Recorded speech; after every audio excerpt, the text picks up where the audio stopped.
how to check a cooling fan inside the electrical panel.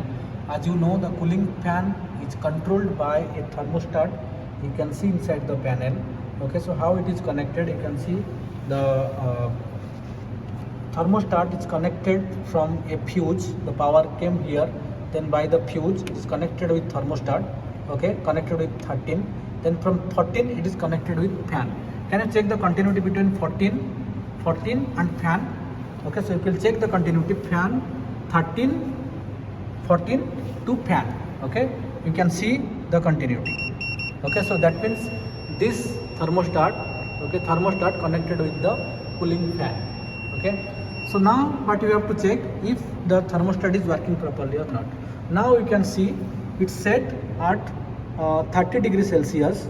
Okay, so that means if the panel temperature below the 30 degrees Celsius, the fan will be off, and if the temperature higher than 30 degrees Celsius, the fan should be on. How to check offline? Just you have to check the continuity between 13 and 14. Can you check 13 and 14? You can see the continuity. Why? Because the panel temperature now more than 30 degrees Celsius. In this time our fan should be on. Now we have switched on the power. You can see there is power available in the panel. Okay, you can see the fan is running now. Why? Because inside the panel the temperature is more than 30 degrees Celsius, so that's why our panel fan is running. Thank you for watching.